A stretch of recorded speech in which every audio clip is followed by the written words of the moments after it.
Toubi Shevat, c'est lié au 15 du mois de Shevat. Ok, 15 du mois de Shevat. J'ai donné plein d'enseignements là-dessus, donc je ne vais pas trop rester là.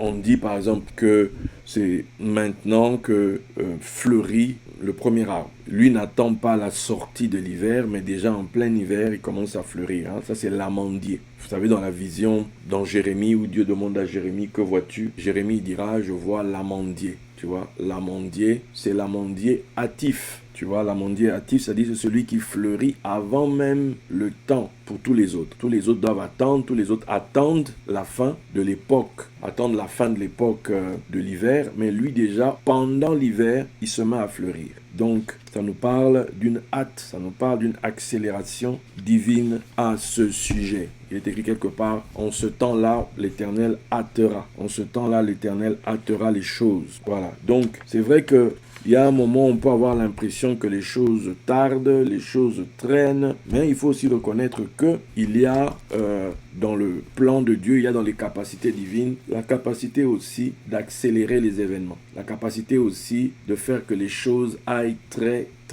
vite. Donc subitement, par exemple, tu auras l'impression que, aujourd'hui souvent on dit ça traîne. Pourquoi? Parce qu'on a l'impression d'être à la traîne, pour le coup, d'être derrière, pendant que d'autres, on a l'impression que eux, tout va bien. Voilà, on n'a pas les mêmes calendriers, on n'a pas les mêmes processus, on n'a pas les mêmes programmes en cours, c'est pas les mêmes programmes en cours. Donc il y a des programmes où il est vrai, ça prend plus de temps dans leur conception, dans leur mise en place, mais dès que le programme paraît à la lumière, dès que le programme est relâché, il y a une accélération, c'est-à-dire que le temps perdu est récupéré. Où on te dira par exemple que on te rendra le double, on te rendra le double de tout ce qui a été dévoré par la grande armée, on te rendra le double. Donc les années perdues seront rendues. Donc tu vas te retrouver à un moment donné, tu dis purée, et les gens qui étaient partis avant toi vont se dire mais comment t'as fait, qu'est-ce qui s'est passé, voilà, on aurait dû prendre le même chemin que toi. Ah ouais, mais le même chemin, vous vous en moquez pendant que moi, j'y étais. Donc, c'est comme ça. Donc, il faut être plein de confiance dans le Seigneur, plein de confiance dans ce qu'il est en train de faire. Il faut être plein de confiance à ce sujet-là. Ok? Plein de confiance. Donc, aujourd'hui, j'aimerais partager avec vous quelque chose que j'ai reçu là. Et je m'étais dit, bon, ce sera un bon message. C'est le message que je voudrais donner à Toubi Shevat. Parce que l'accent il est mis sur quoi? L'accent il est mis sur la montée de la sève. Il y a un moment comme ça dans la création, vous savez que quand l'hiver arrive, l'automne, les arbres commencent à perdre leurs feuilles, etc. Et les arbres sentent, ah, l'hiver s'approche. Donc, et quand l'hiver est là, l'arbre ne se préoccupe plus de sa forme, de sa robe, de sa belle robe extérieure, il ne s'en occupe plus. Ce qui compte ici, c'est de rester vivant, c'est de traverser l'hiver. C'est de traverser l'hiver parce que quand tu traverses l'hiver, il va y avoir un moment donné, au cœur de l'hiver, il va y avoir quelque chose qui va venir à toi. Et ça, ce qui va venir à toi, nous appelons ça physiquement la sève pour l'arbre, mais spirituellement, on peut donc dire qu'il y a des moments de votre vie où vous aurez l'impression que sincèrement, je perds toute ma belle robe, toute ma belle apparence, tout ce qui faisait ma gloire extérieure, je perds tout, je suis dépouillé de tout. Et tu te demandes, Seigneur, ça va, est-ce que c'est la fin? Et puis soudainement, il y a un messager qui arrive au cœur de l'hiver, en plein moment où tu es dans ce séjour des morts, où tu te dis peut-être que je n'en verrai pas le bout, cette fois-ci c'est terminé, cette fois-ci ils m'ont eu, cette fois-ci, voilà, non, non. C'est pas terminé.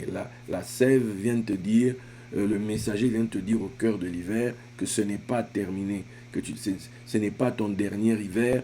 Non, tu vas le traverser. Au contraire, ceux qui affrontent l'hiver, donc ont ce rendez-vous-là où maintenant on te donne, je vais appeler ça le supplément d'âme. On te donne la portion à venir, on te donne le message de vie pour la suite, on te donne le programme à venir. En fait, il y a comme une jonction, il y a comme l'arrivée des secours, l'arrivée de l'armée. J'ai toujours cette image dans The Game of Thrones, hein, où Jon Snow là, se retrouve face à cet autre acteur-là, que tout le monde, il irritait tout le monde, ce gars-là, et lui se disait que ça y est, il allait terminer Jon Snow. Déjà, il avait buté son frère, donc Jon Snow était tellement énervé qu'il a pris son épée, a commencé à courir tout seul, et puis à un moment donné, il réalise qu'il était trop loin des autres, et puis les autres là-bas ont commencé à venir sur leurs chevaux. Il s'est dit, ça y est, c'est terminé. Et là, soudainement, on voit arriver une armée. Voilà, le secours était arrivé pour lui. Et pour nous tous, d'ailleurs, on était très contents parce que vraiment, sincèrement, hein, ils nous ont habitués tellement à des trucs bizarres dans Game of Thrones où ils font tuer toujours les gens qu'on aime. Et là, pour le coup, on nous avait sauvé Jon Snow. Jon Snow, Snow, hein, comme la neige, tout ça. Qui dit neige, donc hiver. D'ailleurs, dans ce film, hein, c'est The Winter is coming. Hein, l'hiver arrive. Donc, il faut se préparer à l'hiver. C'est un moment important, en fait, l'hiver. Là, nous sommes dans cette histoire des 12 défis de l'hiver. C'est vrai, on vit, surtout quand tu vis en Europe, hein, tu as ce moment-là, le moment où il y a l'hiver, tu ne fais pas de lien, direct avec, je veux dire, dans la vie. Mais dans la vie, il y a des moments où c'est l'hiver. Dans la vie, il y a des moments où tout est mis à couvert. Dans la vie, il y a des moments où ça ne se joue pas à l'extérieur, ça se joue à l'intérieur. Comme je disais, l'arbre, à ce moment-là, ce sont ses racines. Il se concentre sur ses racines, il se concentre sur ce qu'il a pu emmagasiner pendant les autres moments. Là, pourquoi? Parce que il faut qu'il reste en vie, il faut qu'il continue de tenir jusqu'à ce que le messager vienne, jusqu'à ce que le messager de la prochaine saison arrive, jusqu'à ce que la lumière de la prochaine saison arrive. Il faut que je tienne. C'est l'hiver, oui, mais dans l'hiver, il y a un rendez-vous. Esther, pendant l'hiver, elle a été conduite dans la chambre, dans le palais intérieur du roi, et elle en est ressortie couronnée. C'est au cœur de l'hiver qu'Esther est devenue reine. Peu importe ce que tu traverses, peu importe l'hiver de la vie dans lequel tu peux être, j'aimerais te dire qu'il y a un messager. Lui, il vient au cœur de l'hiver. Et c'est lui qui vient t'annoncer, oui, tu verras le printemps. C'est lui qui vient t'annoncer des nouvelles choses. C'est lui qui vient te dire les grandes choses qui t'attendent. C'est lui qui vient te dire que tu as été mis à part pour telle chose. Oui, tu vas sortir de cet hiver pour accomplir ces choses-là. Donc, tu ne peux pas te laisser abattre parce que c'est chaud. Tu ne peux pas te laisser abattre parce que c'est compliqué. Tu ne peux pas te laisser abattre parce que ça va mal. Ce n'est pas la raison, ce n'est pas le justificatif. Non, non, non, non. Élie s'est retrouvé là, sa tête était mise à prix par Jézabel. Lui-même se disait que Dieu m'a lâché, Dieu m'a laissé tomber, parce qu'il savait qu'il n'avait pas fait les choses comme il fallait. Il s'était un peu emballé, hein, à vouloir faire dire ou faire faire à Dieu ce que Dieu ne lui avait même pas demandé de faire. Donc le gars s'est lancé, et puis comme Dieu ne lui répondait pas, ne lui parlait plus, donc il s'est dit, ça y est, Dieu me boude, ça y est, voilà, maintenant que Jézabel veut ma tête, ça signifie que c'est ma fin. Alors qu'est-ce qu'il fait? Il renvoie le serviteur avec qui il était. Malheureusement, ce serviteur, on ne connaîtra pas son nom. En tout cas, nous, je n'ai pas encore trouvé ça dans la tradition. On n'a pas donné son nom, donc le mec, voilà, il a bossé pour Élie. C'est lui qui nous a dit qu'il est allé 7 fois pour voir l'eau, pour voir le nuage, pour la pluie. Mais à ce gars, on ne connaît pas son nom parce qu'à un moment donné, Élie s'est dit c'est fini. Élie s'est dit c'est terminé, voilà, c'est terminé. J'ai fini, Dieu m'abandonne, Dieu me lâche, Dieu me laisse tomber. Voilà, il a dû se dire ça. Et à cause de ça, il a pénalisé un gars. À cause de ça, il a pénalisé quelqu'un qui peut-être on aurait pu connaître son nom. À cause de ça, ce mec, voilà, on ne connaîtra pas son nom parce que Élie, à un moment donné, s'est dit, voilà, il a fait une mauvaise lecture de la situation. Il s'est dit que c'est fini. Et il s'est dit, il a demandé la mort, il dit, voilà, que je meure et puis c'est terminé. Voilà. Mais au moment où il pensait que c'était fini, un ange est venu, lui a dit, mange, voici du pain, voici de la viande, mange, parce que ton chemin est encore long. Donc, c'est ça en fait ce que la sève vient faire. La sève vient te dire, le chemin est encore long. La sève vient dire à tes os, tu vas encore vivre. La sève vient te dire, le chemin est encore long. Il y a des choses encore à vivre. Il y a encore des saisons à connaître. Il y a encore des productions à livrer. Il y a encore des productions de fruits. Il y a encore des choses qui vont sortir de toi. Il y a encore des choses que Dieu veut montrer au monde. C'est ça, To Be Shevat, le nouvel an des arbres. Le nouvel an des arbres, c'est ça, To Be Shevat. C'est-à-dire que le calendrier est relancé. On va de nouveau compter des jours, on va de nouveau compter des mois. La Bible nous dit qu'il y avait 2 arbres, puisque c'est de chaque côté du fleuve de vie. Et on nous dit que ces arbres-là portaient du fruit toute l'année. Toute l'année, chaque mois, ils portaient du fruit, portaient du fruit, portaient du fruit. Et les feuilles servaient à la guérison des nations. Tu es cet arbre-là. Tu es cet arbre-là, toi, tel que tu es là. Tu es cet arbre-là. Cet arbre à qui je souhaite bonne année, en fait. Tu es cet arbre-là à qui je souhaite un joyeux, comment on dit ça, nouvel an. Voilà, que cette année puisse, ce nouveau départ, qui est ce nouveau départ, où tu as eu l'impression que le moteur s'éteignait, mais que soudain, que le feu ravive tes os, que le feu ravive tes vaisseaux sanguins, ton sang, que tout revive en fait. Pourquoi? Parce que tu as encore des choses à faire, que tout ton circuit électrique dans ton corps puisse être vivifié, puisse être touché, puisse être, voilà, que tu puisses être rechargé pour de nouvelles aventures, rechargé pour accomplir encore des grandes choses avec Dieu. Parce que tu as été appelé pour porter du fruit et du fruit en abondance. Et ça vient avec le messager. Ça vient avec la sève. Ça vient avec... la sève ici, c'est le mot d'Hachem. Dedans, c'est lié à la graisse. Et donc, c'est lié aussi à la lumière. Donc, cette lumière qui monte depuis le solstice. Et puis Noël, qu'est-ce qui se passe? Puisque ce que j'appelle le soleil de l'année dernière s'est arrêté au solstice. Et puis après, 3 jours après, il reprend sa remontée. Donc quand il recommence son mouvement, c'est la lumière qui recommence à remonter petit à petit. À remonter petit à petit. Et là, on est arrivé à 40 jours. Donc on sait désormais qu'on est dans l'hiver. Mais on a aussi un message comme quoi on commence à s'éloigner de la zone d'obscurité. On commence à aller vers de plus en plus de lumière. On commence à aller vers de plus en plus de visibilité. C'est-à-dire que s'il y a plus de lumière, donc on verra encore davantage. Donc, des choses qui étaient cachées jusqu'à présent vont être rendues visibles. Des choses qu'on ne voyait pas vont être vues. Des choses qui étaient cachées vont être révélées, vont être manifestées. Pourquoi? Parce que la lumière augmente, la lumière monte. Ma prière pour toi est que cette lumière monte davantage.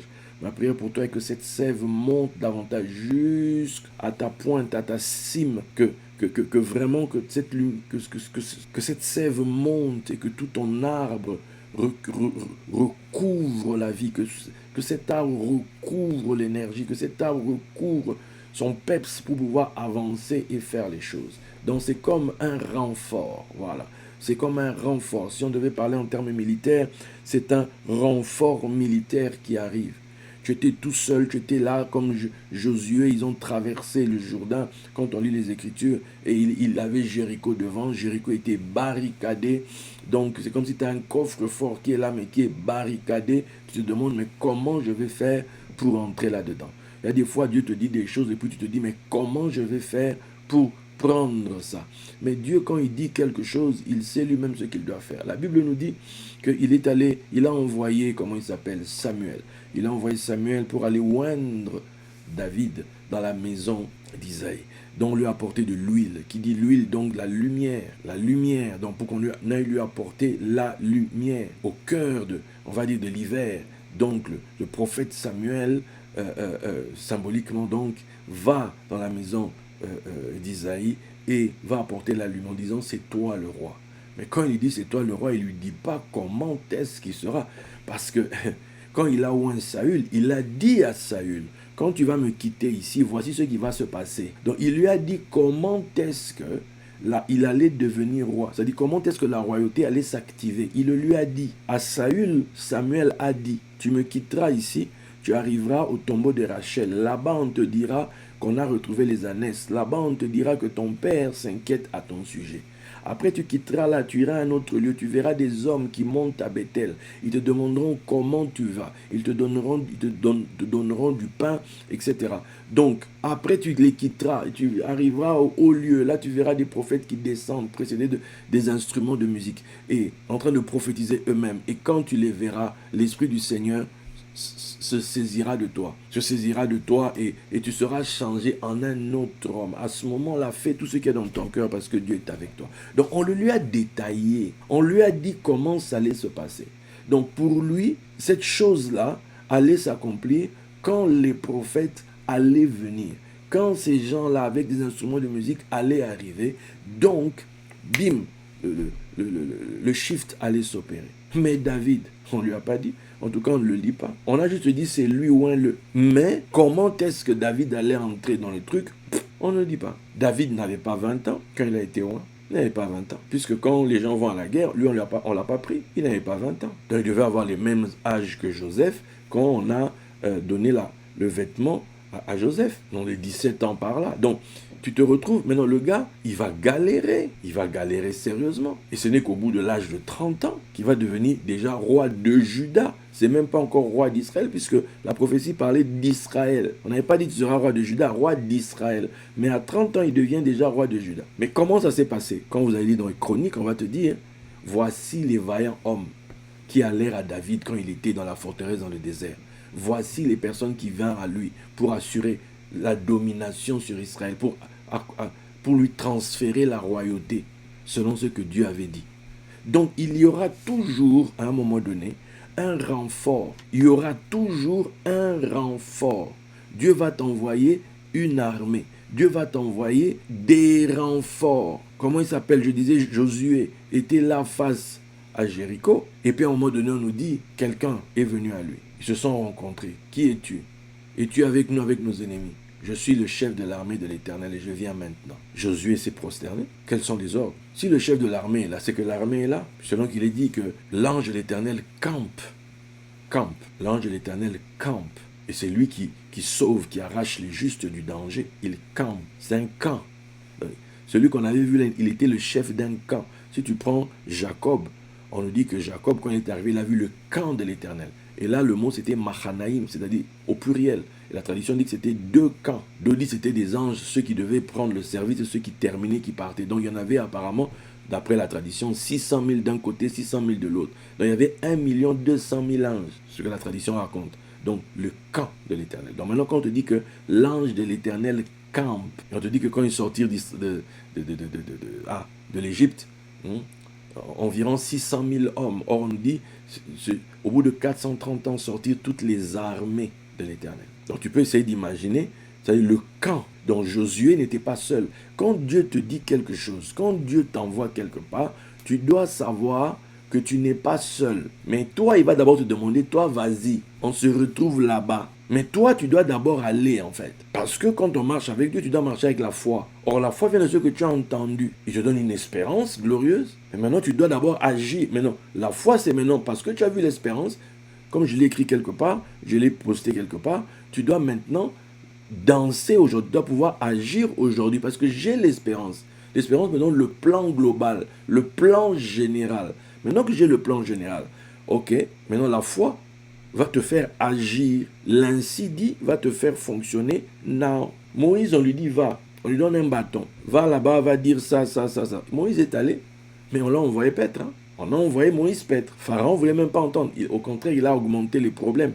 Au point même que les gens qui au début avaient reçu Moïse, ils étaient d'accord. Ils ne voulaient plus l'entendre. Parce que depuis que Moïse est arrivé, ils ont eu plus de problèmes que... Voilà la fameuse affaire qu'on va partir d'ici, qu'on va aller en terre promise. Des fois, la parole de Dieu vient dans ta vie. Toi, tu es plein d'espérance, tu es plein d'espoir, tu es plein de foi. Tu dis, ça y est, on y va, ça se passe tout de suite, ça y est. Eh bien non, au contraire, les problèmes deviennent encore plus compliqués. Ça devient encore plus difficile.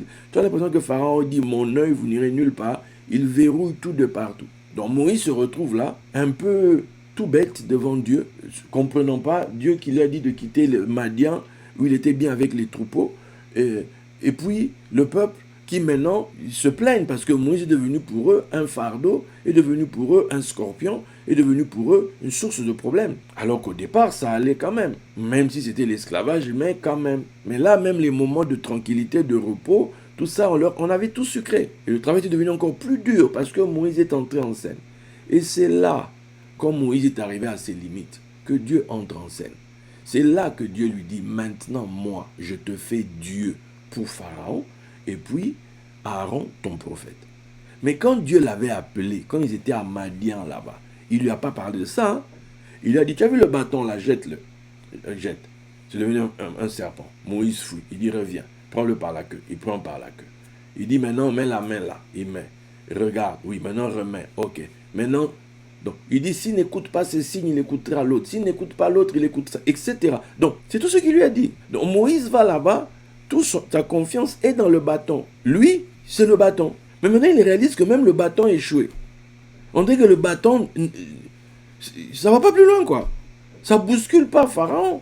Il est perdu là en fait. Il sait plus. En fait, il est toujours le même Moïse. Lui est toujours le même Moïse. Et quand maintenant Dieu vient le voir, Dieu lui dit, tu n'es plus le même Moïse. Tu n'es plus le Moïse qui fouillait avant. Tu n'es plus le Moïse limité d'avant. Désormais, je te fais Dieu pour Pharaon. Et tu as vu ton frère, c'est ton grand frère, non? Oui, mais il va devenir ton prophète. Je le fais ton prophète. Le match change. Désormais, Moïse devient Dieu sur l'Égypte. C'est plus la même chose en fait.